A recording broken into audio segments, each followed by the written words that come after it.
আমি কোনোভাবে পেয়েছি আনরেস্ট্রিক্টেড অ্যাক্সেস ইজিপ্টের সমস্ত পিরামিডগুলো এক্সপ্লোর করার। আমার গোটা জীবনে আমি এমন জিনিস দেখি। আমরা প্রাচীন ফেরাওদের সমাধিগুলোতে যাব, যেসব জায়গায় প্রবেশ করা লিগ্যাল নয়, কারণ ওই জায়গাগুলো খুবই বিপজ্জনক। এখান থেকে পড়ে গেলে কি হবে? আমরা নিশ্চিত মরে যাব। আমরা এমনকি পিরামিডের নিচে একটা গোপন সমাধিতে সাঁতার ও কাটবো। মাই গড! আর এগুলো এক্সপ্লোর করার জন্য আমরা মাত্র 100 ঘন্টা পেয়েছি, আর আমরা সেটা শুরু করছি এখন থেকে। সবাই আমার সাথে চলো, বেশ মজার হবে কিন্তু। এটা কিন্তু দারুণ। কেউ একজন 4500 বছর আগে পাথরটা এখানে রেখেছিল। একদম, এই পিরামিডটা প্রায় 4500 বছরেরও বেশি পুরনো। আমরা যে পথ দিয়ে যাচ্ছি সেটা মিশরবিদদের মতে রাজা খুফুর সমাধির দিকে নিয়ে যায়, সেই ফেরাও যিনি সম্ভবত পিরামিড তৈরি করতে বলেছিলেন। ওয়াও!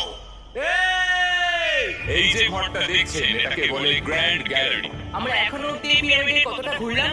আমার কাছে এই প্রশ্নের কোনো উত্তর এই মুহূর্তে নেই। ও উত্তরটা খুবই ভালোভাবে দিল আমাকে। এরপরের ঘরটা হলো